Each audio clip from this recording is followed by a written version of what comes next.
Hey, this is Mieka hitting you with a quick message before we get this episode rolling. The following conversations are funny, insightful, entertaining, and a little wild, but two of our three creatures today have names that our lovely hosts have mispronounced. This is a fantastic game with decades of fictional monsters, places, characters, and events. And we're all playing in an edition that has blown up and expanded to all sorts of people who have never picked up dice before 2016. So it's important for everyone to remember that we should never tease people for reading and experiencing new words. And we should be able to embrace the new creative thoughts and ideas that are brought to our tables by new players, new DMs, and anyone who may have learned the wrong pronunciations through decades of the telephone game with their friends. So I'm going to pipe in with the proper pronunciations when they come up. But you should know that if your DM, fellow players, or even yourself has a unique way of saying something, that it is all valid. None of this truly matters, and we should support and encourage everyone who is trying out a new language for the first time.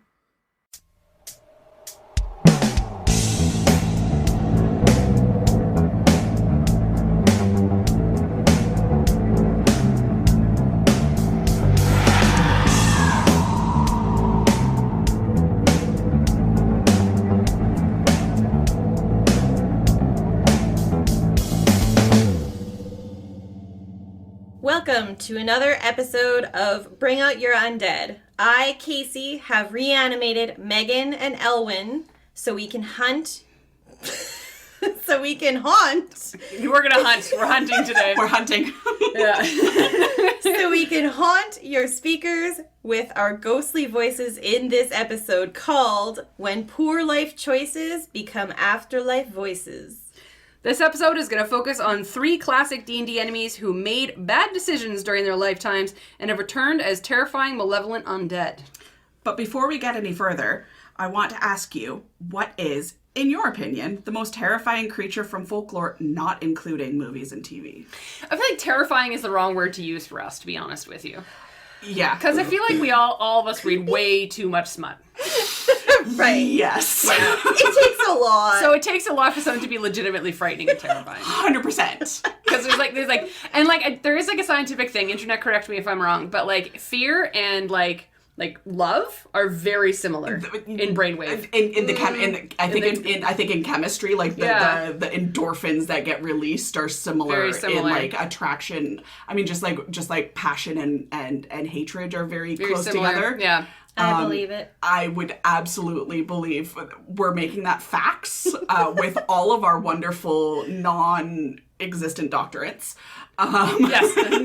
Well, I mean, technically Casey's a scientist. Yeah, but not in psychological shit. not in brain chemistry. No, unfortunately. But I understand where you're going with this question. So, like, to be honest, though, like, some of the most terrifying horror movies I've watched, ones that scare me the most, is things that are just unknown and bumps in the night. That's the stuff that gets me. If I'm watching a horror movie, as soon as I see the monster, my fear factor is gone. Mm-hmm. Yeah. But if you know, like, I think that's why I really love those, what were they called? Paranormal Activity when they first came out. Everybody fucking hated them. I fucking loved them. Yeah. The unknown and the invisible are fucking frightening. Yeah. Yeah. Ghosts to me, like that haunting, like you can't see it, but it's doing shit, that freaks me out. Yeah. And it's like, when you don't know, is that just a creak in my house because it's settling, or is that a demon? Yeah. Yeah. And it's like, even like possession stuff doesn't frighten me that much. No. Like, as soon as the possession happens, I'm like, that's nice. Yeah. It's the pre and then the after, where you don't see the evil that's like lurking around. That's when I get the most scared. That's fair.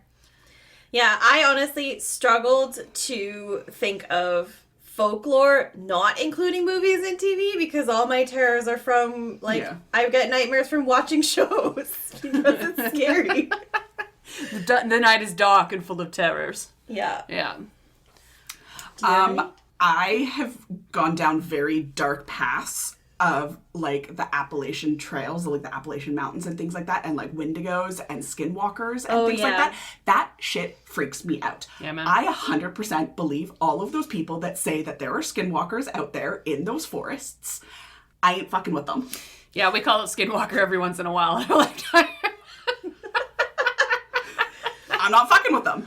I don't know. There is something about those, but again, I think it is like the fact that they take on forms of things that are either familiar to you or forms of like animals and that sort of stuff, but there's just something a little bit off. So it's kind of the same with like the whole ghost thing. It's not 100% known. Yeah, and and they use familiarity to scare you. Right? So it's that psychological, and I think that that's really where a lot of really great stories really take root, is their psychological manipulation. Mm-hmm. Yeah. Those are the best horrors. Yeah. Those are the best kind of horrors. Yeah. The best. We love it. We love forever. it. Yeah. Oh, Lord. Well, we are going to roll off to decide who goes first. Let me get up the chalice of dice. Casey, I'm going to ask you to roll gently because I'm going to hold on to the box. Okay, I will focus. Find yourself a D20 in there. There's a sparkly one. I'm going to choose a pure white one. Okay. Oh, that's a 6. That's a 4. Oh, no. Oh, that's a 4. And a 4. Oh, shit! So we all bumped into 4s. All of us rolled a 4, so we're just going to re-roll that again. Re-roll. All right. Yeah. Okay. All right, I rolled a 4 again. I got a 9. 12. 12 for So, Ehlwyn. Ehlwyn, you're up first. In this section, Ehlwyn takes us down the dark path of Allips, which she calls Ellipse. And before any of you think she's getting it wrong, you should know that this is technically correct in the dialect spoken by the tribes north of Icewind Dale. So, Allips, coming from me from the Mordekainen Presents Monsters of Multiverse, or from Mordekainen's Tomb of Foes. Allips are tattered, twisted, tortured beings, vaguely resembling the person that they once were. They are dark and have humanoid-ish upper bodies with glowing eyes and snarled mouths, but its lower body is more ghost-like, legless, translucent, and trailing dark gaseous fogs in its wake. Allips can be found most commonly in 2 places on the material plane. The first is in swamps, trolling through sunken ruins and remnants of long-forgotten dwellings or crypts. The second is in urban settings, but in places like a wizard's study or libraries, maybe in the unrestricted section, where dark lore is often kept tucked away on shelves. Allips have also been rumored to have been seen in Barovia sometimes.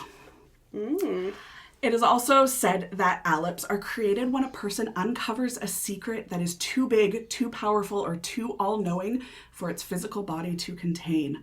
A secret like the hidden truths of cosmic order or a demon lord's true first name that typically is protected by greater powerful beings with some sort of curse as a deterrent. And as such, the curse obliterates the physical form, leaving only the spectral entity formed by psychic agony and bits and pieces of the victim's mind. Each Allip is a tortured soul, haunted by the knowledge that drives the remnants of its mind mad. An Allip may try to share its knowledge with another person in an attempt to alleviate some of its burden, but this takes time. Only being able to convey fragments, bits and pieces, it is still enough to result in mental agony and impulses within its victim. I feel like this is the process of like trying to have like a either remembering a bad dream that you had or trying to figure out whether a memory you have is a memory or a dream. I feel like that's the kind of frustration I'm feeling from this. Yeah. So if an Allip is able to remain hidden by lurking in a library or study of a scholar, a wizard, a sage, or some other type of academic, it can share its lore and make its victim almost manic, working round the clock, writing nonsense and nothingness that hides the horrid secrets that the Allip knows. If the Allip is successful, it is able to move on to the afterlife, while its secrets remain scribbled within the scholar's rambling lore for others to eventually find. Okay, this is straight out of Harry Potter. It does feel like very Harry Potter-ish. So kind of going back to like the description of them, they kind of look like Dementors without the cloak. Yeah. Like they're like the picture that they have in either of Mordekainen's books, like they're very like just dark, like their legs are gaseous and things like that, but like they just kind of like float there. Yeah. Anyway, so very, yeah. Their main objective to try and do this to someone? Their main objective is psychological torture on people. They want people to be as psychologically tortured as they are. Great. So like their discovery of whatever secret they discovered, they're like, okay, well, if I have to feel this, somebody else needs to feel this. I feel like it's that guy that figured out that Tom Riddle was Voldemort, and it was just the scramble of the letters, which is not very secret, by the way. Tom Riddle's diary, and like I am Lord Voldemort, and all of that sort of stuff. Yeah. Yeah. I mean, it does have little twinges of that, yeah. So a notable Allip is Yeldun. Known for being either in Waterdeep or the Undermountain. Yeldun would often fund parties to explore the Undermountain, and after acquiring a cursed item, it turned his interests into the dungeon of the Undermountain into an obsession. When Yeldun died, he was buried in a crypt in the Undermountain, but thanks to the cursed item, he rose as an undead. His body as a white, and his soul as an Allip. Yeldun resides in the crypt on the second level of the Undermountain with all of his wealth and his cursed item to this day. I love that it is just the soul that became the Allip. It is, yeah. So it's kind of one of those where your corporeal body and your soul kind of get fragmented. So, separated, yeah. You know, through a lot of the different kind of undeads that we've gone through, we've talked about corpses resurrecting and becoming certain things, and souls resurrecting and becoming certain things. So this is kind of one of those where it's specifically the soul of the person, the mind, and the psyche of the person that becomes this monster. Mm. Yeah, so heading into the stat blocks of these guys. So they are a medium undead. They are typically neutral evil. They have a challenge rating of 5 with an AC of 13 and 40 hit points. They have a 0 speed, but they have a 40 fly because they hover. They have no legs. I feel like that's going to be a theme today. Is it? Yeah. I like to hover. They have a strength of 6 so at a -2. Their dex is 17, which is +3. Con is 10, which is +0. Intelligence is also a 17 for a +3. Their wisdom is 15 for a +2, and charisma is 16 for a +3. So everything's above average except for strength. Except for strength. They're not very beefy. They just they're little misty ghosties. Yeah. Constitution is also just neutral. Yeah. Saving throws, +6 to intelligence and +5 to wisdom. Skills, they have a +5 to perception and +6 to stealth. So again, they're kind of sneaky little buggers. Damage resistance. They are resistant to acid, fire, lightning, thunder, bludgeoning, piercing, and slashing from non-magical attacks. Damage immunities, they are immune to cold, necrotic, and poison. Conditioned immunities, they are immune to being charmed, exhausted, frightened, grappled, paralyzed, petrified, poisoned, prone, and restrained. Very classic for the ghosty types. Yeah. However, the cold thing, again, that fits way too much of the Dementor nonsense. It does. Yeah. The whole time I was reading these guys and I was like looking at them, I'm like, they're just a Dementor without a cloak. Yeah. Really are. And I mean, Dementors are all about like that psychological anguish as well. So I don't know, man. Yeah, it fits. Yeah. They have a 60-foot dark vision, and they also have a passive perception of 15. The languages that they know are whatever languages they knew in real life or in life. They've got incorporeal movement, so they can move through other creatures and objects as if they were difficult terrain, and it takes 5 or 1d10 force damage if it ends its turn inside of that object. Unusual nature, very common with our Undead series. They don't require air, food, drink, sleep, that Classic, sort of thing. Yeah. Classic. Mm-hmm. Actions. Allips have something called Maddening Touch. It is a melee spell attack with a +6 to hit and a 5-foot reach against one target. It is 17 points of psychic damage. They've also got Howling Babble, which recharges after every use on a 6. Each creature within 30 feet of the Allip can hear it must make a DC 14 Wisdom save throw. On a failed save, a target takes 12 psychic damage, and it is stunned until the end of the next turn. On a successful save, it takes half as much damage and isn't stunned. Constructs and undead are immune to this effect. Okay. And then it's also got Whispers of Compulsion.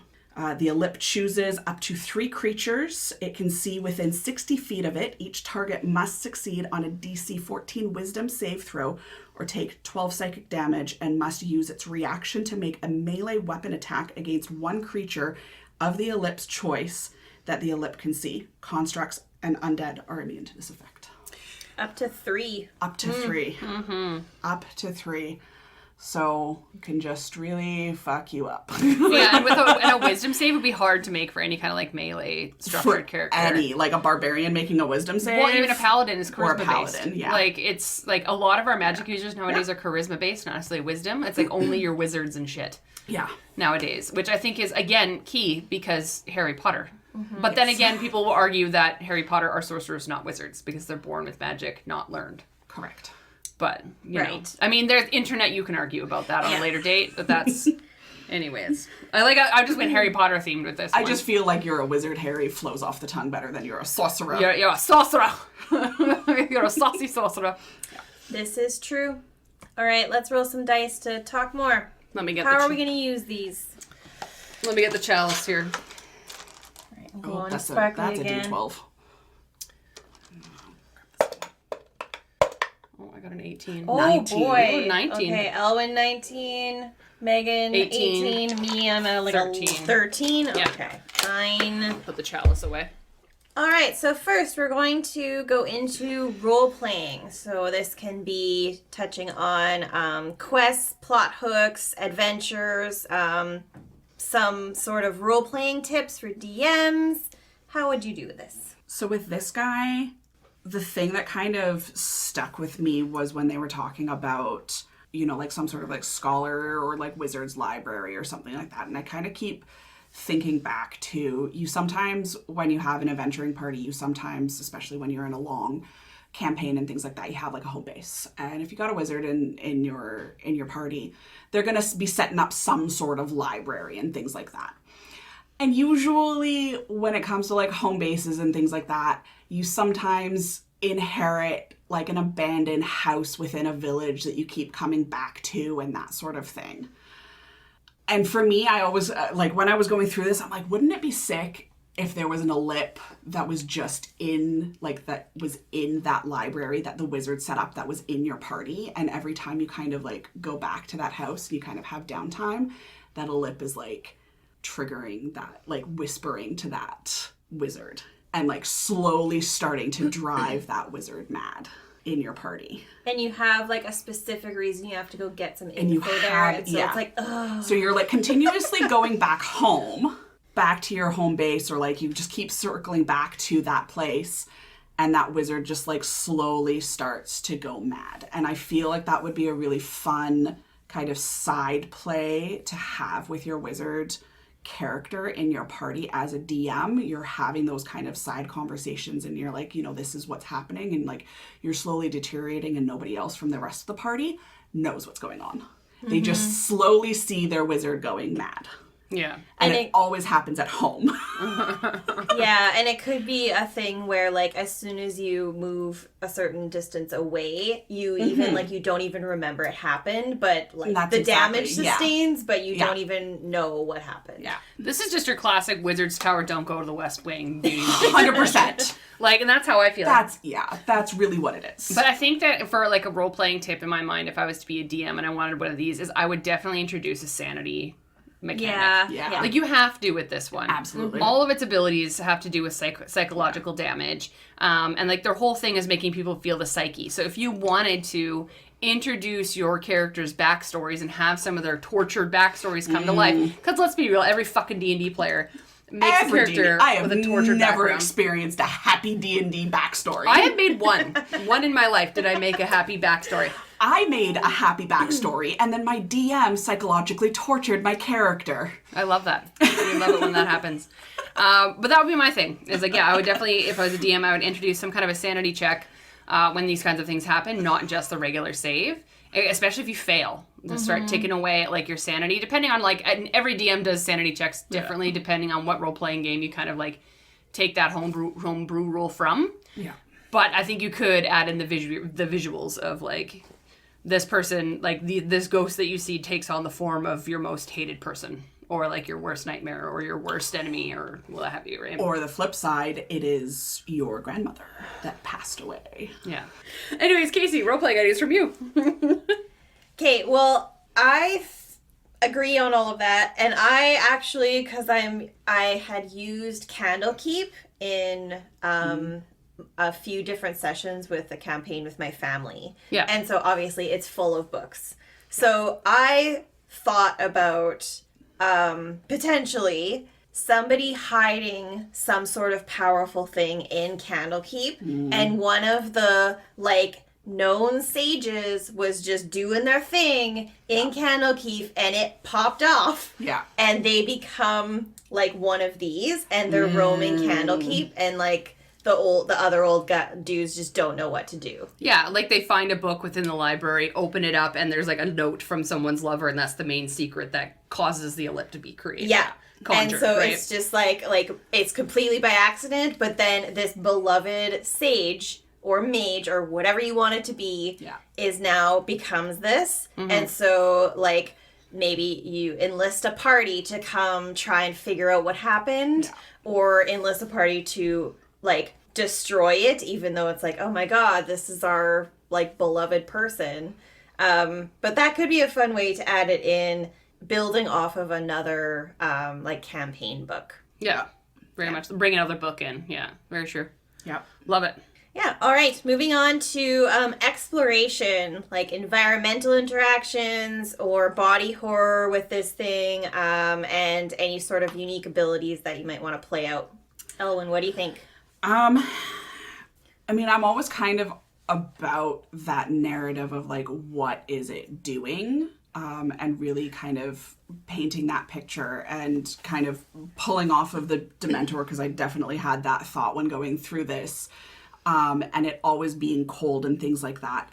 That one corner of the library that it haunts out and things like that. Like, it's just maybe a couple of degrees colder. And then when it's like, it's haunting you or it's talking to you, like you have that like, that chill that runs down your, like, you know, you get those like random shivers sometimes when you're just sitting there and you just get a shiver down your back. And it's just, as it's kind of invading your psyche and it's talking to you and things like that, you just get that overwhelming just chill and cold. And, you know, when it comes to like its spells and attacks and things like that, like it's a lot of like vocal, you know, howling babble and like whispers of compulsion and things like that. And so it's a lot of the like undistinguishable whispers that you kind of hear over your back shoulder as it's just kind of whispering in your ear, and you're just getting those creepy crawlies. Because like that would just freak me out as a person. Yeah. Yeah. And so I would just want to instill that on my players as well. It's fair. Yeah, and you could easily play into that if you're navigating through not the part of the library that it's in, but like you start hearing this, and then you come up and you've encountered something it's attacked. But you get closer and closer, you hear more of those whispers, you hear more of like the babbling sounds, the howling, creepy, The baleful howl. Like, yeah. Yeah, I mean, I do like the idea of playing the fact that like they're super cold, but the other ability that really kind of stuck out to me was the touch one. What was it called? the maddening touch. The maddening touch. So could you imagine going through Wizard's Tower? You know you're going to be coming across a bunch of creepy things. Things are going to be trapped. You don't really want to touch anything. Yeah. So you've been kind of keeping to yourself. But you hear like the creaks and the babbles and the howls coming from a certain area of like some like library, or not even maybe even the library. Maybe you're just in like, you know, just wandering around, right? And then all of a sudden, just out of the corner of the shadows, you just see a hand or a claw come out. And that's all you see is the hand. Yeah. And then it touches you. Yes. And like everybody around you then takes the effect of like the howling babble or the whispers of compulsion, like just happen at the same time for anyone who's in the vicinity.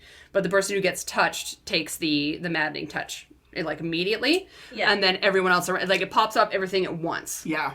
As like it's like you got too close. and touch you, and then everyone else gets every other ability that I have. It's like that's its reaction, and then it's rolling its first. Yeah. I'd like to point out to the audience that I pointed directly at Casey, and I said you were going to be... I felt it. I felt it a lot. Yeah, I wanted to creep her out as much as possible, so... Yes, but I'm always interested in how you would play out like melee attacks when you have something that's like a ghost or incorporeal, because it's like it's not going to be like a big slash or a big like roundhouse weapon, right? You know? Yeah. And like you depicted it perfectly. It's going to be this slow, creepy, horrifying movement towards you, and just like they move their hand through your face, and then that's what happens. Yeah. Absolutely. I think you could even use some of that like existential crisis feeling the closer you get to it. Mm-hmm. And I kind of like the idea too of them.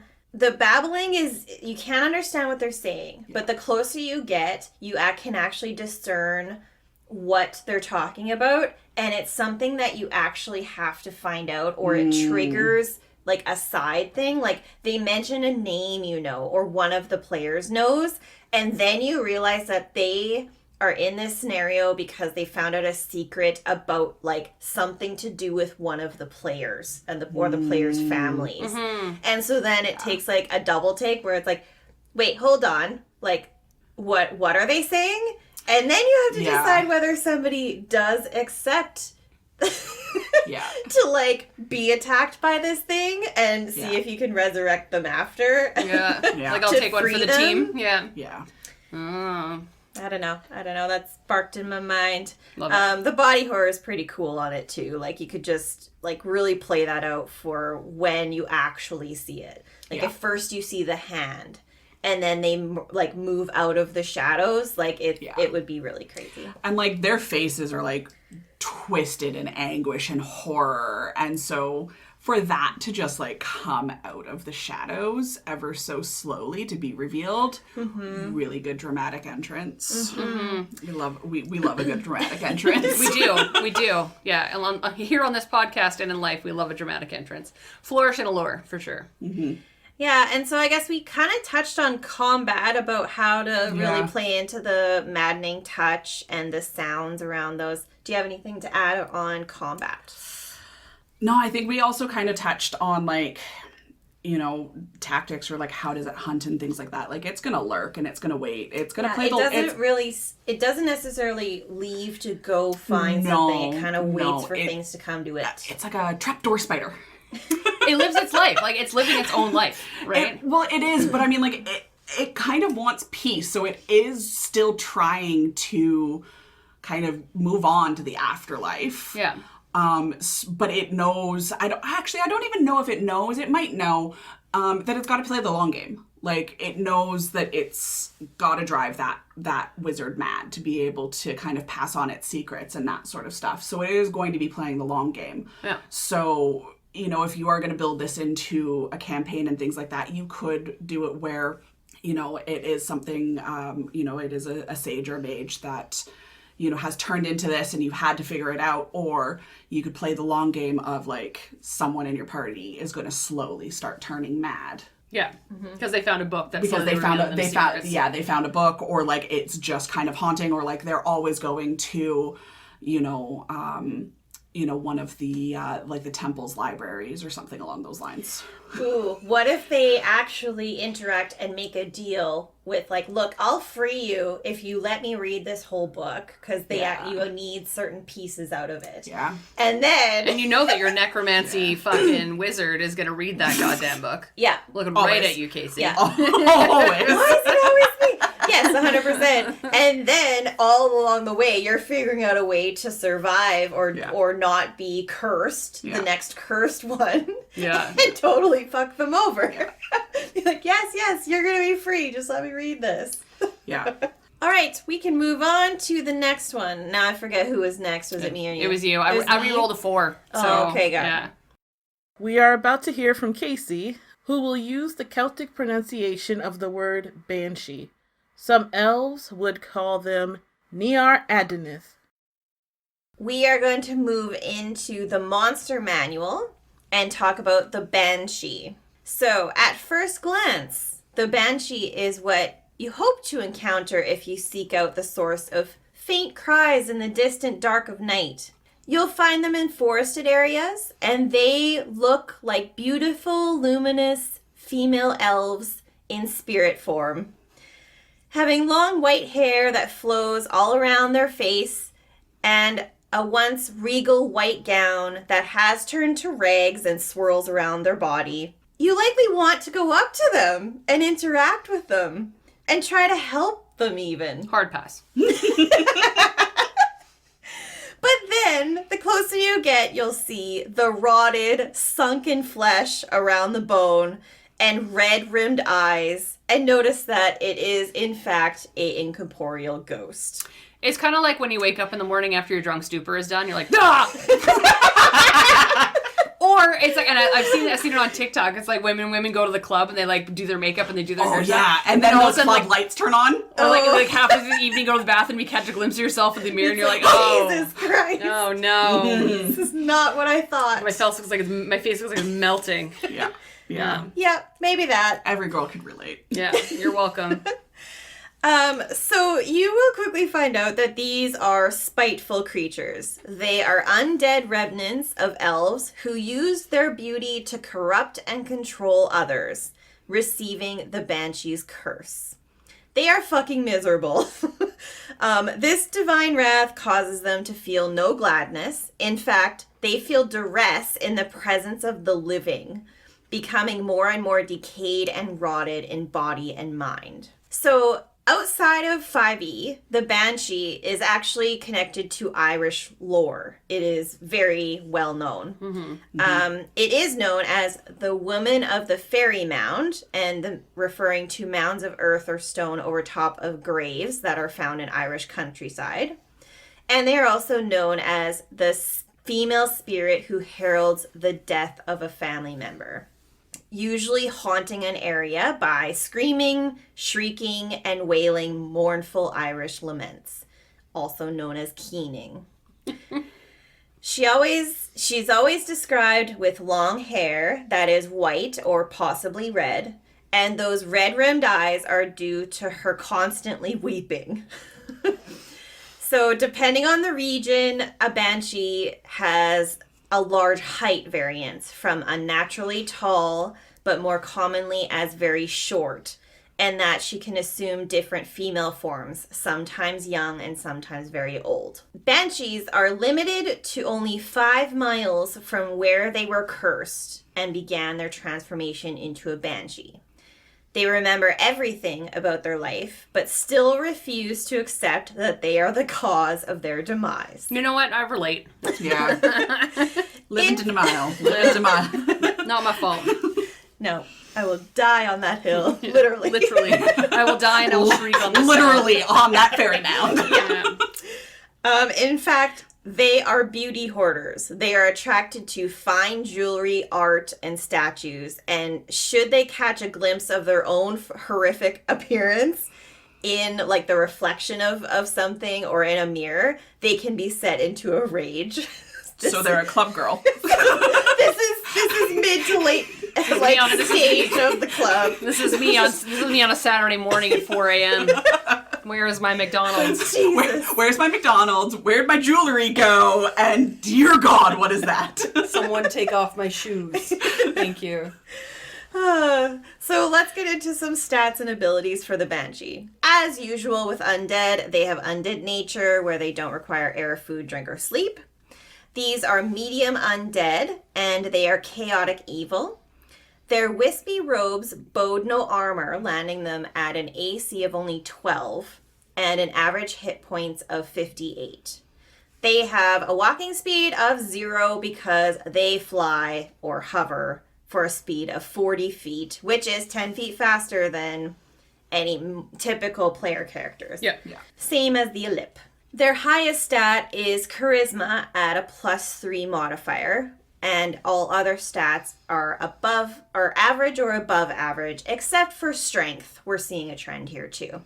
It sits at a 1 or a -5 modifier. They are undead spirits, so they are not going to be standing in your way or throwing you across the room, and thankfully grappling you anytime soon. You're welcome, Megan. These ones are all right. Respectfully, die in a fire. Yeah. With all due disrespect. But unfortunately, it goes both ways. They do have a hefty list of abilities and actions, starting with damage resistances to acid, fire, lightning, thunder, and bludgeoning, piercing, and slashing damage from non-magical attacks.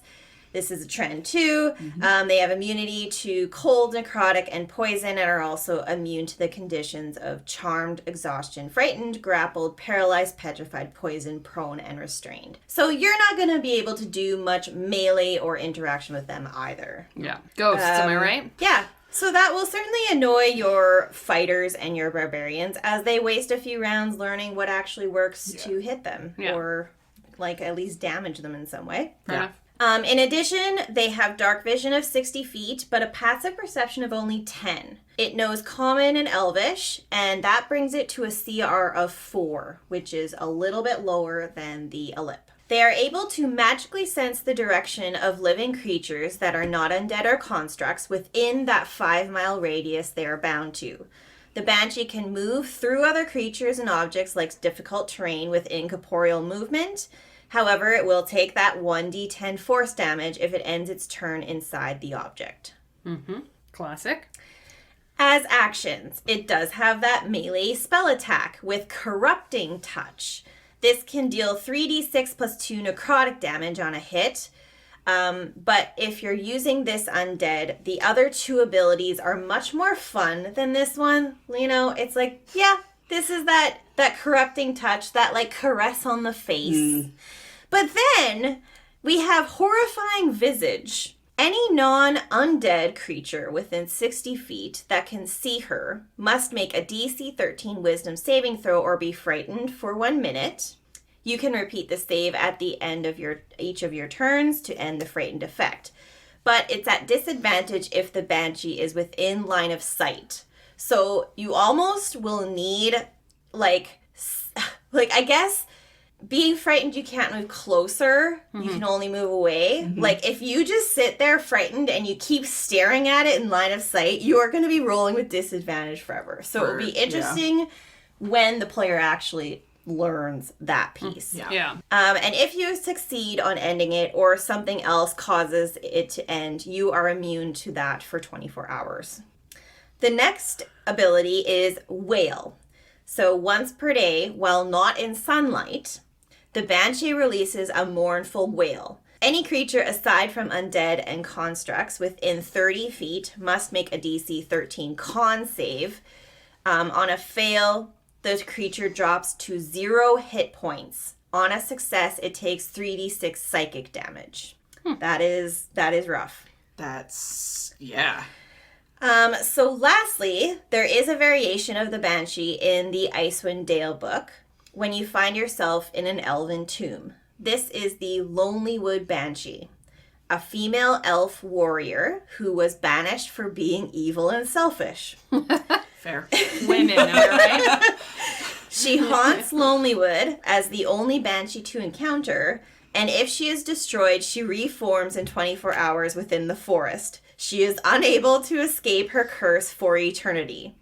It has the same abilities as I just described, but it also has a spectral longbow that shoots phantom arrows, but mechanically works the same as a regular longbow for a ranged attack. I understand there's probably more to this than just that simplicity of she was evil and selfish. But all I can imagine is that it was some guy that was just like, hey, like my wife told me to be home at 10 p.m. and gave me a curfew, and that's fucked. You know, and then she just fucking now has to live her life as this wailing banshee because this twat waffle couldn't make it home by 10 p.m. You know, it just gives us a bad rap for just asking for our needs, you know? Yes. Like I just how selfish of us. Evil and selfish. Evil and selfish. Yeah. Lord. Yeah, and that is it for the summary on these. Let's roll to talk more. Let me get the chalice. I have a white dice this time. Purple and green. Get it. 11. 13 Right. for Ellie. 11 for me, and 7 for Miss Casey. First once again. So, we'll kick things off with role-playing. Thoughts? Just the description of it, of just the Banshee, and... Here's a photo from the book. Ooh. If you would like. We love a ghostly woman. We love it. Yeah. I like her hair color. I was gonna say, I'm like, that nice platinum blonde is platinum blonde. real hard to get. Yeah, it really is. It makes her red-rimmed eyes just pop. Yeah, I'd kill for that hair color. Absolutely pop. Yeah, I'm gonna get some red eyeliner now. That silvery platinum. Yeah. Yeah. We love her. Yeah, it's just, I feel like it's one of those things that you could do that, you know, she's within a specific area of the forest or of kind of the area of the realm. You know, if she's in the forest, you're trekking along as a party down the path, and you're just walking, and then all of a sudden you just see like this white in your peripheral. Mm-hmm. You don't quite know what it is. It could be moonlight. It could be. It could be a fluff. It could be something. It could be anything. And one person notices it and they're like, what was that? And everybody's like, it's fine. You're fine. It's nothing. It was nothing. And then somebody else sees it and somebody else sees it. And then all of a sudden you just see down the path 100 feet ahead of you. You just see somebody. You don't quite know what it is. And as you're approaching, that's kind of your encounter on it. Mm-hmm. Is, you know, you could really play up the fact that she is very haunting in her appearance and that sort of thing. So I think that would be like a really cool kind of just beginning of an encounter. You don't quite know why she's there. You know, it's possible that she is chaotically evil, so she is probably going to attack you in some way. She's going to scream at you. I mean, the saying screaming like a banshee exists for a reason. She's probably going to engage in some way, but you could have someone that tries to reason with her. Mm-hmm. Yeah, because I was going to say, like, she's going to lure you into her own turf. She's going to fight you on her own, like, and she only roams around at night. You know what I mean? So I feel like this is going to be that story you hear when you're in the town and you're about to embark on your next adventure to walk through the forest to get to the next town. Mm-hmm. And you're told, don't leave the path and don't walk at night. Yeah. And then this is the reason why. Because she's going to try and lure you to her lair. She's going to try and, like, sucker you in. Yeah. And but to you, when you leave the town, it's the story they tell their kids not to go to the forest at night. Yeah. You know what I mean? But technically she is real. You hear her wailing at night. And the person who's on watch hears it. Mm-hmm. Great random encounter. Yeah. Great to use as a random encounter as a DM. I think it would be really good as a random encounter. Because it's such and it's a simple story. Yeah. You know what I mean? And you can use it for anyone. And I think it's like a really good way to kind of throw some action into those really long kind of like travel scenes. Like you've got to get from point A to point B. I love being on the You road. know, I mean, like you're on the road and it's like, what do you do as a DM? Like, you know, you're going to throw in those random encounters and this is a great one to throw in. Yeah. I do feel like Adam has embraced upping the random encounters on the road because we love them. Because there could be anything in that forest. Honestly, some of my favorite encounters as a player have been those random encounters on the road. Okay, like, and we just had one in our our last episode of our campaign where we encountered cloud giants. Yes. And Adam went with it. Like, and now they're like massively helping us, hopefully. literally turned our ship into a flying ship and took us somewhere. Yeah. Amazing. And it was because what he does is this is what I recommend a lot of DMs do is he does have the deck of cards of like random creatures and random encounters. Yeah. And like when we roll dice and he rolls he draws random cards. So they're also random encounters for him, which I find is a fun way to do it as a DM because then you can get a little bit creative depending on the situation and scenario that's going on. But with a Banshee, they could literally exist anywhere. Yeah. Again, because their backstory and their history is very simple. Yeah. So, yeah. Yeah, and like to stick on the Harry Potter theme that we're on today, like this reminded me of Moaning Myrtle. Moaning Myrtle. Yeah, oh yeah. 100%. And so like, okay, so yes, it's night watch. You switch rotation, you're on the final watch of the night, and you'll hear like legit crying. And then you look a bit further and you see a girl sitting like she's she's looking white, but she is sitting and she is just sobbing into her dress. Yeah. And you go up and be like, what's going on? What happened? And they have some sort of sad, sopping story to move you in. But the interesting thing about the storyline is, like, they really don't need anything from you except validation of their beauty. Yeah. So, like, they're gonna be like, oh, like, don't look at me. Like, I think I'm ugly. And then they're like, no, it can't be that bad. And then they're like, bah! And they're all frightened of her, so it's gonna, like, pop it off extra. It's gonna be like the one bard who makes the save. Yeah. Is gonna be able to, like, coax her into, like, you know, does that charisma save and coaxes her to, like, no, you're so pretty, and then ends up fucking a banshee. Yeah. You know? That's why we have so many half-breeds, right? You're gonna look at me and you're gonna tell me that I'm wrong? She wore a crown and came down in a bubble. Grow up. Moving on to exploration. We are heavy into this already, but what are your thoughts on other things around exploration? I mean, kind of tying into, like, the existential horror or dread, you know, kind of what you had said about, you know, being frightened and, like, how often you're going to be, like, rolling at a disadvantage and that sort of stuff. Before you figure out, stop looking at, or, like, pretty someone much. who is slightly more intelligent or wise than you goes, you need to look away. You need to look away. It's one of those things that, like, what is your first reaction as a human when you hear screaming? You're going to turn and look to see where it came from. Mm-hmm.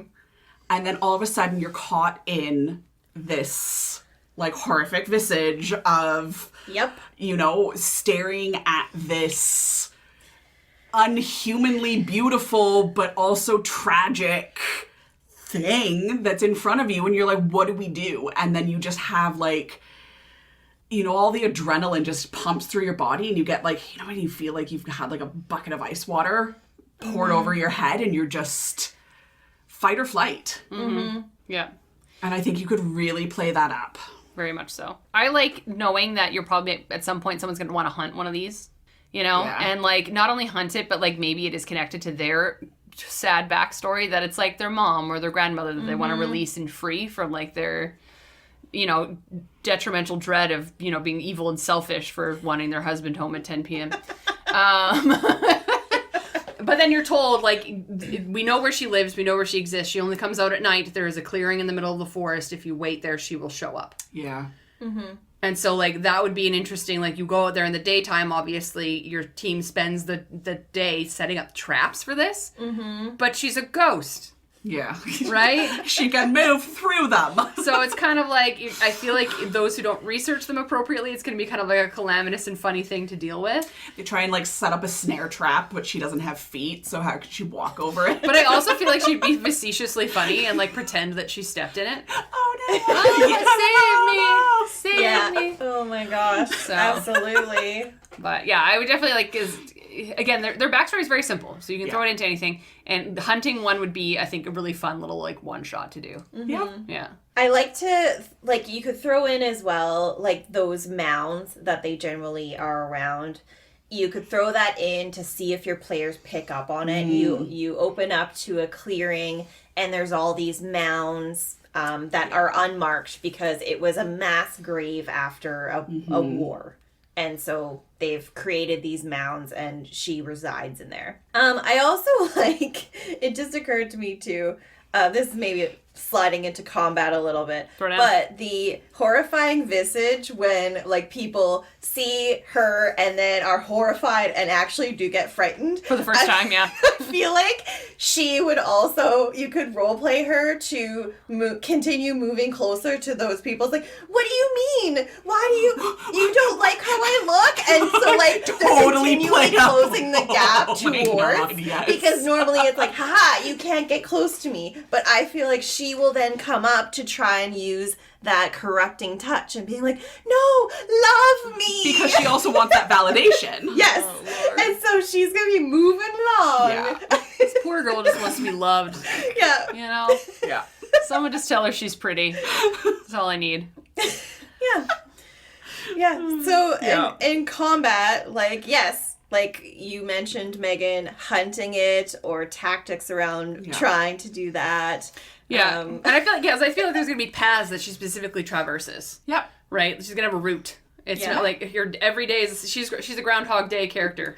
Yeah. She does the same thing every day. Well, let's just go see if there's anyone out there now. Yeah. But everybody knows not to go to those areas, so now she is moving around and crying to herself because she is legitimately now alone because everyone exited the area. Yeah. But give her a wide berth and now she just like literally a wide berth of like the village of this closed area where no one goes. Yeah. And so anyone that walks into it, she's almost going to be excited that somebody is there. So to your point, a friend. Yeah, exactly, right? And I was like, if we went back to roleplay, that's something I would probably play into. It'd be like, she's just so excited somebody is in her space. Yeah. Yeah. Like, but also fucking wants to kill you because you're pretty. Or like, could you imagine? Oh, Because everyone always plays, if you're playing a female character, sometimes you always have that player who is just like existentially gorgeous. Yeah. Like, so, and that player specifically, she just especially hates.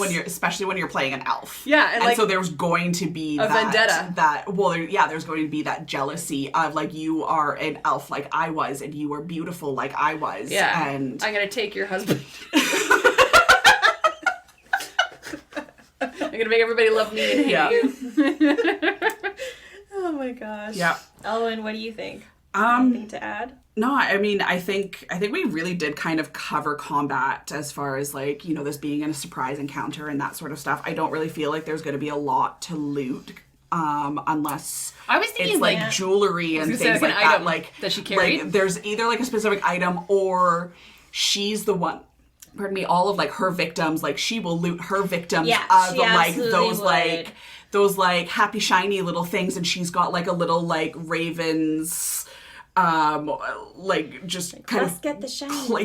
like essentially like must get the shiny thing, and she has like just like a little like stockpile or like a dragon's hoard of all of these like jewelry and things like that to like try and make her beautiful, but she can't wear them because she's a ghost. I now love the idea that her lair will just be filled with all of the dead men that she's lured into her lair. Amazing. And so it's just a bunch of suits of armor and skulls and like skeletons just laying around, and she treats them like live dolls. Yeah, look at all these pretty men I've collected. So she talks to them, she has tea parties with them, like she just wants you to come in and meet them. Like, so she's just completely unhinged. Oh my god, I'm going all the way in the other direction. I fucking love it.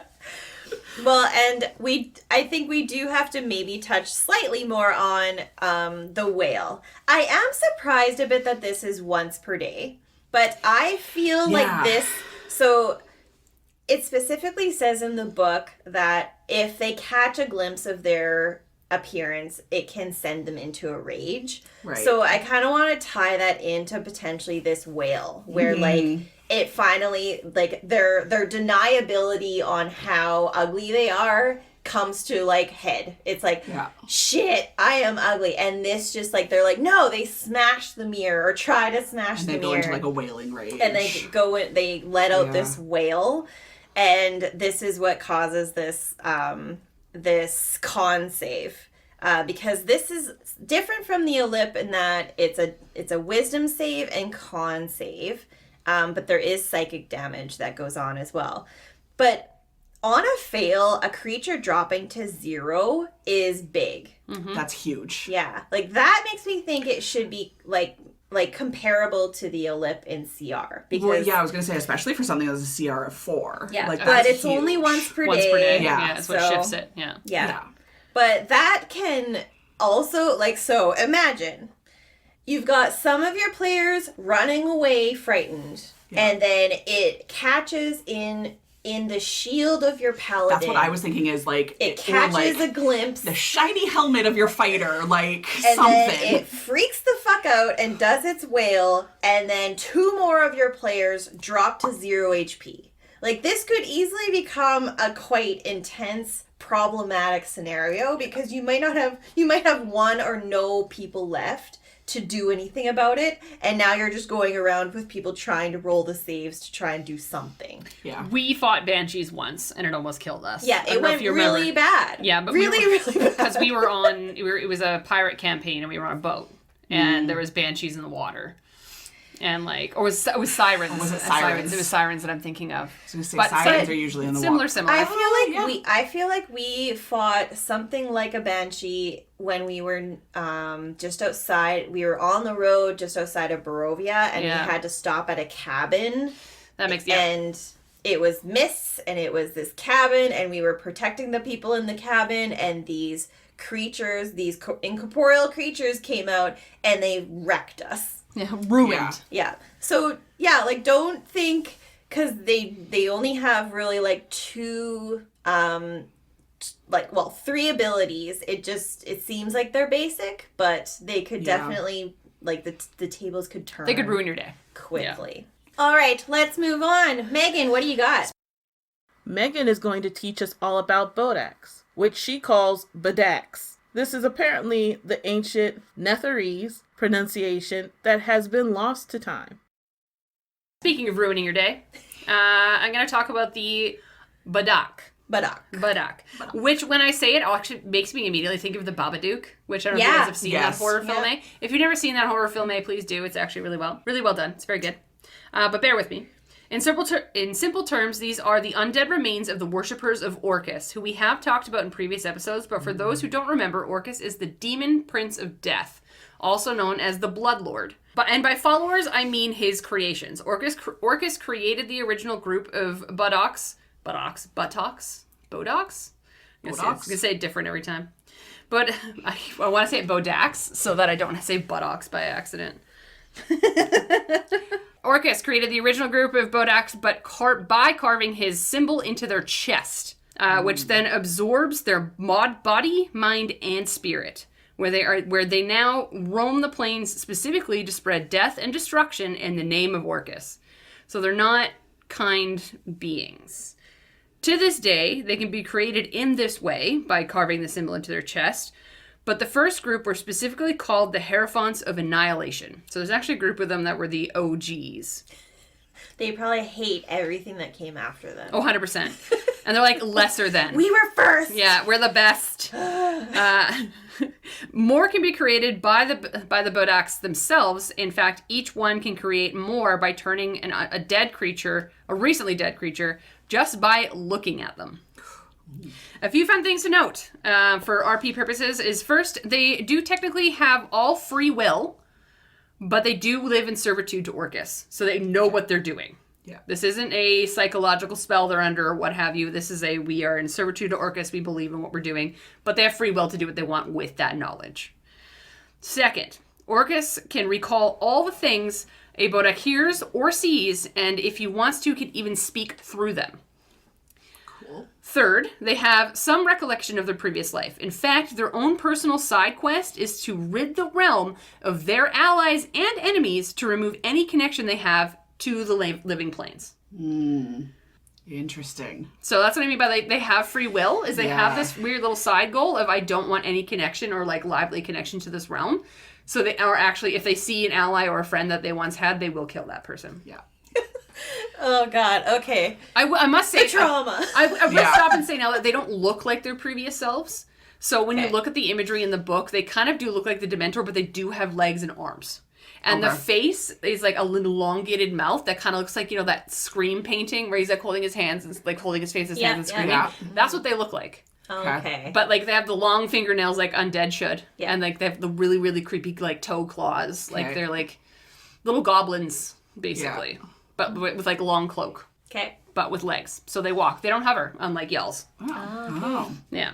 Theme broken. Yep, theme is broken. You were meant to go last. I know. Sorry. The fourth thing is, due to the corrupted nature of their soul, nothing can bring them back except for potentially a wish spell. And even then, I feel like as a DM, you could use your discretion on how awesome they are when they return. Yeah. Because when they flip, they are cognizant. They know who they were. Yeah. They have a side goal of murdering and killing everybody that they once loved and hated. Yeah. So if you were to wish them back, they're going to have a memory of that. Yeah. And the way that felt and the way that they operated in that, right? And they're going to have a scar of the symbol of this fucking demon lord on their chest. Yeah. That's a lot to come back to, you know? Yeah. Yeah. Yeah, you could definitely play that they decide to continue to follow Orcus. Yeah, exactly, right? As like in their living selves. And as their living selves, they're like, well, Yeah, because they don't know any better. Like, how do I come back from this? I might as well just keep going. Yeah. But I think that's a way that you can, if you're a group that was hunting one of these specifically, it's your how to kill them. Yeah. Wish them back to life Yeah. and then murder them in there, like, because then you can actually easily kill them, right? Yikes. Anyways, that's a whole darkness side of things. That's some murder hobo shit. Love a good murder hobo. All right, so you can find a stat block for these within Volos, which carries a little bit more of the lore, which I kind of just covered, but there's also a stat block within Mordenkainen's Monsters Manual. So I'm going to go over that one today, specifically. Honestly, I looked at them both. They're pretty much exactly the same. It's just that Mordenkainen has the new layout. So it just makes more sense, right? So these are considered medium undead that are typically chaotic evil. And they're classically undead, so they have all the same fun immunities, resistances, and senses that you guys spoke to previously. But when it comes to languages, which we all like to point out, this one does know all the languages it knew in life along with Abyssal. So this checks out for the fact that it does have its connection to its old life. Yeah. They are hypersensitive to sunlight and is surrounded by an aura of annihilation. This can be activated or deactivated with a bonus action, and it means that anyone within or stepping into its 30-foot space takes 5 necrotic damage automatically. I love a good aura. Yeah. There's no save for it, nothing. You step into it, 5 necrotic damage. Yeah.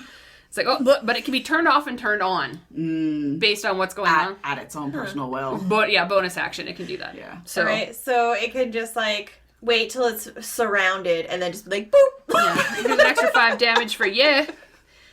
For attacks, it can punch with its fists, but also has something called Withering Gaze. The Withering Gaze is a DC 13 con save for anyone within 60 feet, or take 4d10 necrotic damage. But the most fearsome part of these, and is what I think makes it a CR6, because technically right now they feel very similar to your guys's. So what I feel makes it the CR6 is what's called Death Gaze. If a creature within 30 feet of the Bodak can see its eyes, so let's see, you're standing and you can see its face. At the start of their turn, the Bodak can force you to take a DC 13 con save. If you fail by 5 or more, you drop to 0 hit points. Oof. Yeah, there it is. Yeah, and this isn't a once per day. Yeah.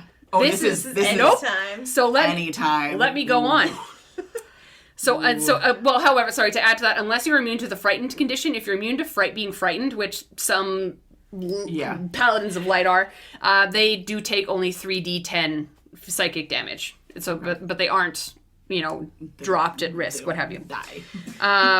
However, so unless you are surprised at the start of your turn, you can choose to avert your eyes to avoid having to do the save throw. Okay. But this means you take all rolls of attacks at disadvantage. So you're basically looking away from it. While you're trying to hit While you're trying to hit it and fight it. Right? Yeah. So remember how I said that the Bodak can actually turn other creatures into a Bodak? Well, this is how I see this happening. It's not actually written into the stat block that they could, it's written in the lore that they can turn one with a look of, or their eyes. Literally right in the book. This isn't, from a wiki. It says it in the book that that's what they can do, but the stat block doesn't match that. Right. Yeah. However, I see that this gaze is the thing that does that. Yeah, you drop to 0 hit points, and then next round, you raise as one of them. Okay, yeah. So this is how I see it happen. It's written in stat block, blah, blah, blah. I would like to do a set of skill checks once they've dropped to 0 hit points, and the fact that the symbol of Orcus is carved into your chest. So that's going to have to be the second step. Yeah. If you are successful as the Bodak to carve this symbol into this person's chest before they can be healed, raised, what have you, in 1d4 days you rise as one of these. Even if you are brought back to life, you are now a servant of Orcus. Welcome to being a warlock. Yeah. Yeah. Totally. Yeah. And that scar just like gets gnarled and like more irritated I was gonna say in a little those days. bit red, a little bit itchy, like it just starts all of a to sudden like leech further, and you can't do anything about it. Like you've been healed to fuck. You've been you've been all divine intervention, restoration, divine intervention. Nothing worked. Just blessed by everyone. Now you fucked. Yeah. So, and again, good. That last portion is not canonically written. Yeah. That's just how I see it happening because of how the lore reads. Well, like I would definitely feel like there would have to be some sort of Orca symbol just to kind of go with because it's the how symbol, everybody else. Because it's written in the lore that the symbol is what pulls in their soul. Yes. So it's a binding spell. Yeah, you're basically saying, Orcus, this is yours. Yeah. Like. Yeah, and if the he's licked it, it's his. Yeah, 100%. Ew. But you gotta build it into the abilities because like it's a big thing of what they are and how they spread. Yep. So I like That's how they spread the word of Orcus. All right, we better follow the rules and roll before we get too far into the nonsense. All right, let me get the chalice. Okay, I'm going pink this time. I'll go green. Okay, why am I rolling fours today, ladies? Okay, I just rolled a natural 1. Alright, so I'm going first, then Megan, then Ehlwyn. Okay, so role-playing this. I like how I'm like, this guy, because instantly I think male is going to be an asshole. Whereas, like, the wailing banshee is this like, man whore. I'm like, yo, no. Is running around spreading his lips. Damn man. Yeah. He's going to be an asshole. Checks He's going to be arrogant as fuck. His name is like Chad or something. It's Kevin, Chad. It's always Chad. It's always a Chad. Mike. Fuck Chad. Anyway, where was I going with that? I don't know. Role-playing ideas, my guy. Role-playing this guy. Yes. So, imagine. Okay, so you're going to stroll in and you might even try to engage in conversation with the party that you'll walk into the party. And then in your interactions, you will have the opportunity to do that effect where potentially things can drop to 0. And I want to believe that everybody fails except like that fucking elf that doesn't. And so like everybody just like drops to 0 hit points because they like if you don't beat by 5, right? Yep. And then it's like, oh shit. Sorry, if you fail by 5. If you fail by 5. By more than 5. So so the spell say it gives 13, so if you roll an 8 or lower, okay, you will drop to 0 hit points. Yeah, so it's possible. Yeah. And that just, like, levels the playing field so fast. Then you are actually forcing whichever players are left standing, if 1 or 2, to... become a healer. Or, make some really difficult decisions on what the hell they're going to do about this thing. So I would just roleplay it as this arrogant prick that is just trying to convert more. So it's like, perfect, let's go in. And... we'll walk in and start doing what you described, Megan. While the poor elf that succeeded is like, what is it doing now? Well, I need to try it. And then, like, all hell breaking loose. It's happening, and they need to make a decision on what they're doing. The best part I see, like, in my head, if you were to describe this, too, is, like, it does its 60-foot thing. 3 or 4 of them drop to the ground to 0 hit points, and then it just starts carving the symbol into the air. But it's carving the symbol on all 3 of them at the same time. So the one healer that's left is required to make a choice of who they heal and who they bring back and who they save. Yep. Yeah. So good. Do you like better in your party? Yeah, and it's gonna your be bestie. It's gonna be my beloved NPC boyfriend. It's not gonna be anybody at the table. Absolutely. It'll be no one at the table. Adam kills all of them, so I'll just let it die itself. Yeah. Morbid. Yeah. But the only other thing I can think of for when it comes to role-playing items, I feel like it's not going to want to talk to you that much. It's going to, because it's not trying to convince you. No. To follow. It knows that if it can down you and carve the symbol, it doesn't need to convince you of anything. Yeah. So that's its goal. Is not to talk to you or convince you to do the thing. However, what I would love to do is tie this into the backstory of one of my PCs, or if I was to make a character, and I was to do a warlock. I would do a warlock of this as like the patron, and you were at once a part of the whatever annihilation group was, and you were brought back to life by a wish, and you don't know who brought you back. Ooh. Yeah. So, but you are still technically a warlock of patron. Like, your warlock patron is Orcus of evil magic, and you're just wandering around, and your side quest and goal is to find out who brought you back. Who brought you? Yeah. You're just, like, every village you go into, it's like, hey, so... Did you have time to talk about our Lord and Savior Orcus? Yes. Yes. Yeah. Oh my god. So I don't know why when I was thinking of this and like when you had said that they remember everything from their past life prior to being turned, and their sole goal is to essentially kill family, friends, allies, and even their enemies. Mm-hmm. Why did my brain go to, like, you have, like, a stupid narcissistic brother that decided to join an Orcus cult and get himself turned into a Bodak? And then all of a sudden, like, this thing just, like, pops up and it's, like, trying to kill you. And you're like, what the fuck is this? And the only way that you figure out who it is because your brother had, like, a tattoo or something like that. Because, like, it doesn't look like you did or like it did when it was living. Yeah. But I feel like as it kind of was transformed into this Bodak, like, its skin would still kind of, like, it body morphs, but, like, its skin would kind of still stay the same. So, like, if it had, like, some sort of, like, distinguishable, like, tattoo on its forearm or, like, something along those lines. Or maybe even a mannerism. Or, like, a mannerism or, like, something that's just, like, very obvious or, like, something along those lines that would be, like, a physical tell that this was your relative. Physical tell, but they can also talk. They can also talk, yes. And they remember who you are. Well, yes. Mm-hmm. So I feel like it would just walk through and be like, hi, sister.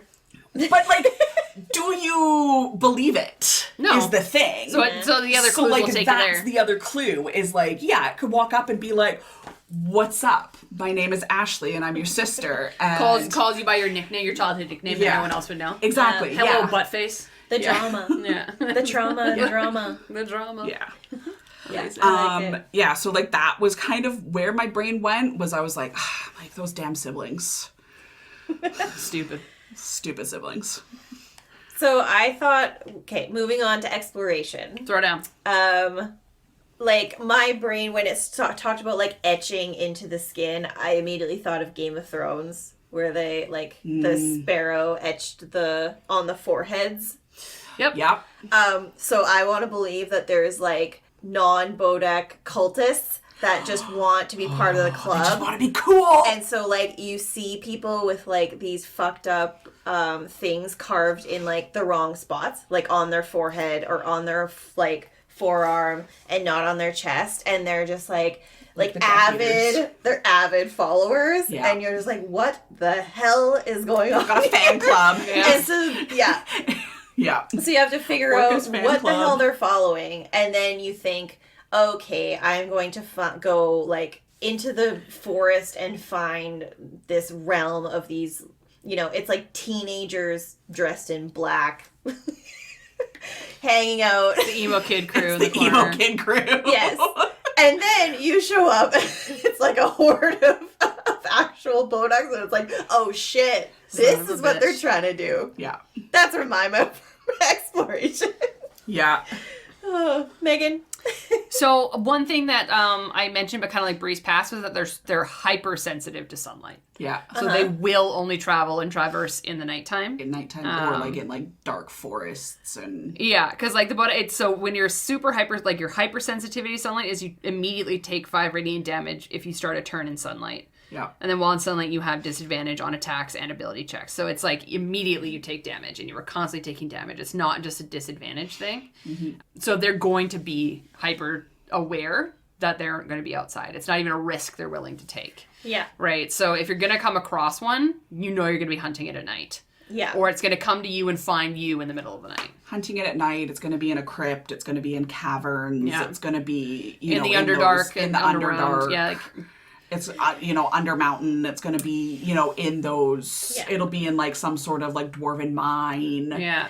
Ooh, but it can send the groupies that have just like scraped the mark in them to go do their shit during the day. But I would love it if they just like, the groupies think that because they carved the symbolism that they are equally as hypersensitive. So they're just kind of like, their church is actually a building that all the curtains are drawn. Yeah. For no reason. Because they aren't hypersensitive to light. They're just pretending that they are. So, and that's how you figure out that they're fake, is they end up, like, walking outside, and you're just like, you son of a bitch. Yeah. Or you finally just rip the curtains down, and they're, like, writhing on the ground, going, oh my god, but nothing's happening, and it's like, okay. You're fine. Yeah. Why did I just think that, like, the groupies are, like, going out into the villages and things like that and trying to, like, drum up a whole bunch of people to, like, come to this really cool cave rave? But realistically, it's just the Bodaks that are in there. They're like, can you go get us people? And they're like, oh yeah, let's, like, say that there's, like, a party party in this cave. And they're like... Yeah. I don't know, like, just absolutely just completely unhinged. Yeah. Yeah, but then if each of them unleash whatever it's called to drop them to 0 hit points, potentially if they don't make it by 5 points. Like... I am now just suddenly, like, hyper fixating now on... Do you know what was the fucking movie with a Lestat where he was the singer...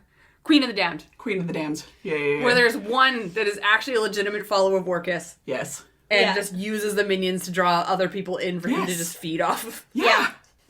Absolutely. Right? That's kind of like what I was thinking. It's just like, it's like all of these groupies are just like going out there to bring them to this one cave that this one Bodak is in. Yeah. Yeah. Amazing. I love it. All right. Combat tactics. What do we think? How does it hunt? It sends its groupies out. Yeah. Yeah, we did talk about the hunting aspect. It sends groupies out. Yeah. But you did say it can punch. It has a melee ability. It does. It does walk. It doesn't just float. Nope. Yeah. It walks at a regular 30-foot walking speed. There's no floating. There's no nothing. It acts like a regular undead creature. Yeah. It's not a ghost. It's not corporeal. It's not ethereal. It's none of that. Right? So it will have to be slightly more strategic in that way if it does, like, roll up into your camp or you encounter it, because the barbarians and the fighters and the monks are gonna like go straight up to it and try and attack it, and so it is vulnerable in that sense. So you might have to have some tactics around that. Well, it's kind of what the CR6 kind of makes sense. Is like they're technically, in my mind, pretty easy to kill. So you know how you guys were saying like the theme between yours was that they had like a negative strength? These ones do have +2 to strength. Yeah. And a +3 to dex and a +2 to con. So they do have a strength and a beefiness related to them. Again, because they're physical creatures. Yeah. They're not ghosts. wispy ghosts. They're not wisps, you know? So that's where that fist attack comes from, because it can fight. Yeah. Right? Yeah. But I feel like it's going to utilize its auras as much as possible, because it's very defensive when it comes to its auras.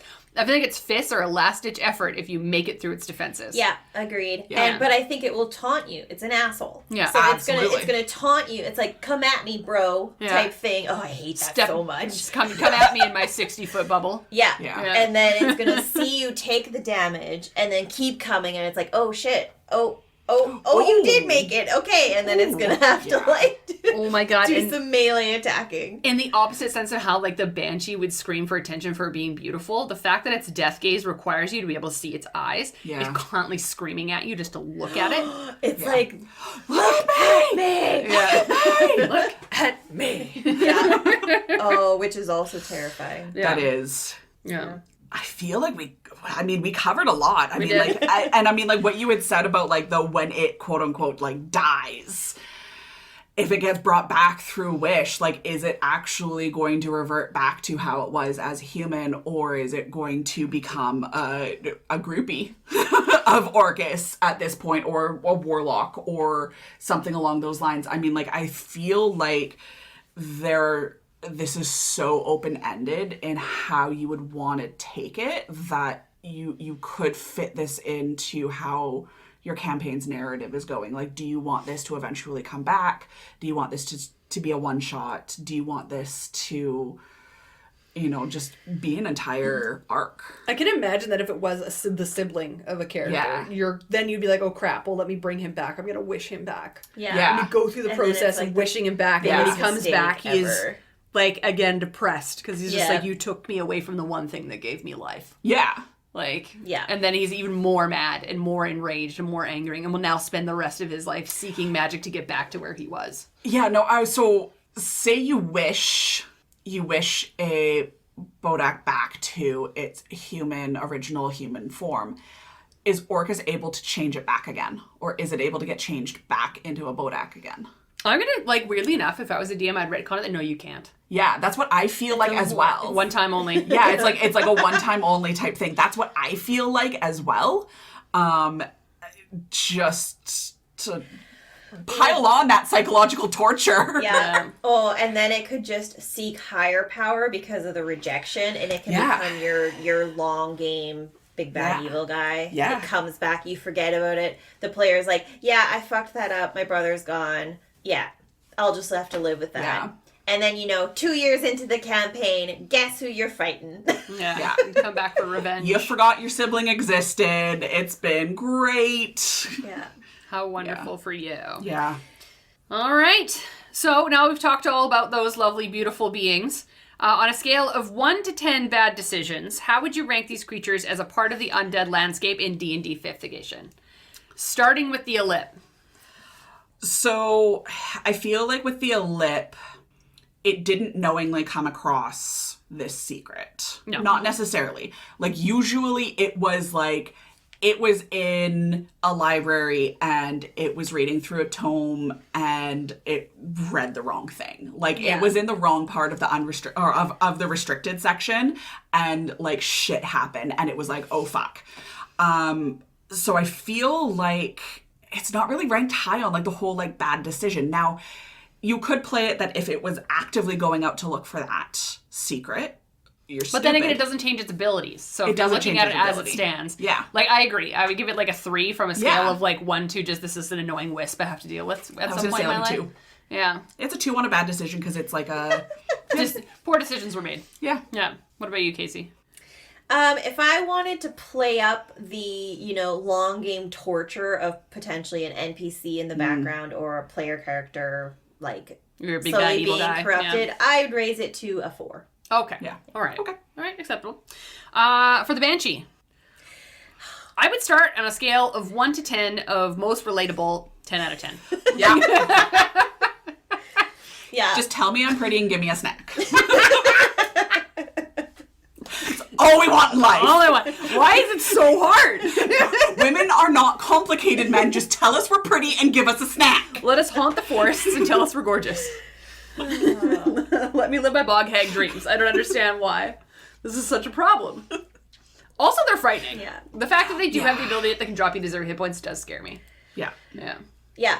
I also did get the vibes of, like, Lord of the Rings when, oh my god, my mind is blanking, but when, the one elf potentially gets corrupted by the ring because she wants to take it for the power. What's her name? Galadriel. Galadriel. I'm like, I know this. I watched Lord of the Rings like 25, no, 50 times. The elf queen.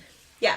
When Galadriel, like, turns dark, this is that. Exactly. It's the, oh, please, come over here. And, like, the hair is flowing across the face. You can't tell. And then suddenly it's like, give me your necklace. Because it's so pretty. And it's fucking awful. Yeah. So, yeah, 8.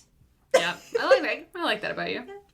You're not that scared of them. I'm not. I'm That's why I really said not. a scale of 1 to 10 of relatability. Yeah, 10. I'm not. I'm I'll give them a 5. Yeah, okay. Just like middle of the road because, like, again, I personally am not scared of them. Would I be annoyed encountering them? Probably a little bit.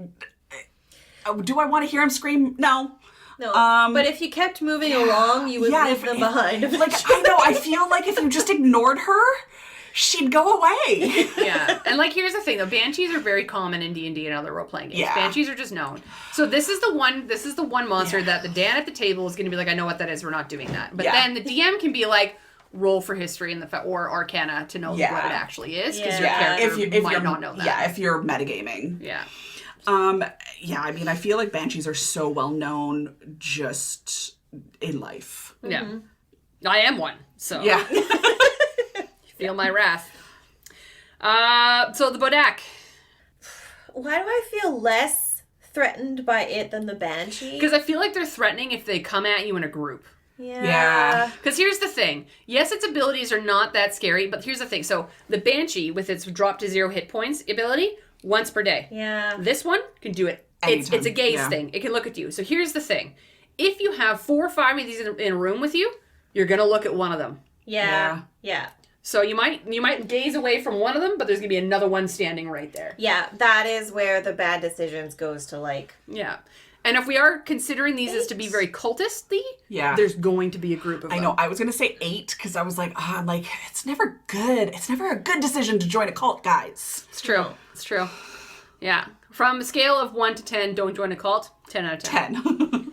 100%. Yeah. Now it's time to close the casket on this part of our conversation on Undead in D&D 5th edition. If you'd like to discuss what you've heard here today, you can find us on Facebook, Instagram, and r/It's a Mimic. For more episodes on monsters and other D&D topics, you can find us on Apple Podcasts, Spotify, and YouTube, or wherever you listen to your podcasts. Thanks for listening to this episode of Bring Out Your Undead. If you'd like to support us, we have a donate button on our website, www.itsamimic.com, as well as a store and a Patreon. You can check the show notes for details. Thanks again for listening to It's a Mimic, where you never know what you're going to get.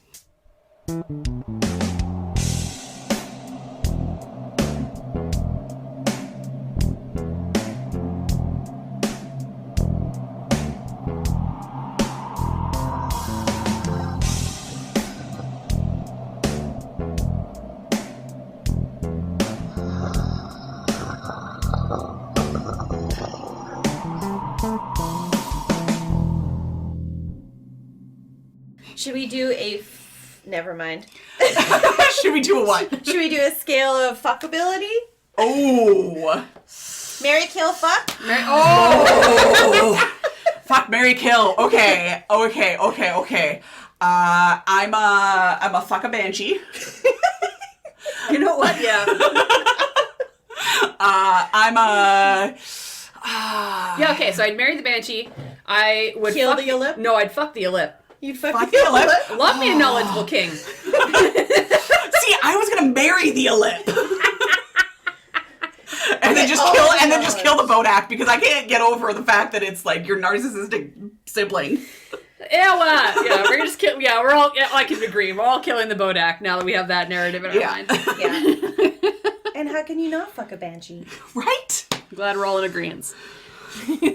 There's got to be some sort of smut out there for it. Oh, 100%. You're welcome, Adam. Technology sucks. Prep and then showing up and then it's gone. Because it almost happened to you. One time at least, you were like, all my stuff is gone. Yes, that's happened to me before. And then I also had one where like I forgot a section. And then, like, I had a full-blown anxiety attack. Yeah. And then Dan had to, like, pause and be like, it's okay, Megan, we'll take 10 minutes. Figure your shit out. And I'm like, okay. That's what would happen to me. Yeah. Like, I was losing my mind. Yeah. So. Is this a new chair? Yeah, it's my office desk chair. You just never see it because it's usually under the table. But my art desk is underneath my large desk right now. Oh, God. Because it was where my Christmas tree is right now. Gotcha. So once the Christmas tree goes away, art desk will leave again, and chair will go back under the desk because I don't use it. Cool. Standing desks, you know? Yes. Wave of the future. All right, how are we for sound here? I think we're okay so far, from what I can see. Yeah, that's pretty okay, I guess. Welcome to another episode. Yeah, that looks good. Good. I thought you were starting right away. I was like, oh, just jump right in there. No warning. Okay. I happily don't have any words that I need to try and practice before. That's usually what what I do for sound check is like, I don't think this fucked up word. I don't think I have either. I also, because the thumping on this thing is... This doesn't work? Okay. Yeah, so I specifically put a thinner. That's why mine's behind. I put a thinner blanket here so that's balancing it a little more. Okay. Don't trust myself to put red wine on a white blanket. Okay, this is my taco blanket. It can get destroyed. I don't care. No. Taco... No. It's literally just a circle that looks like a taco shell, but the bottom is white. And do we have dice? Shit. This is the very, very first time ever that I have thought of it before we started. These are all D10s. Give me a second here. They're my L5R dice, so just give me a sec.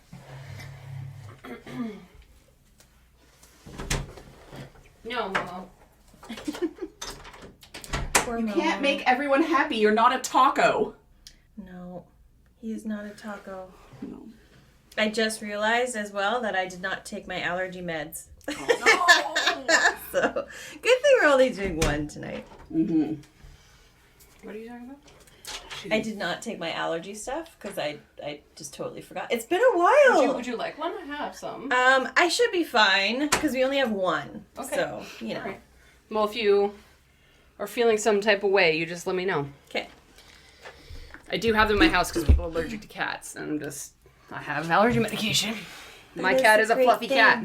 Mm-hmm.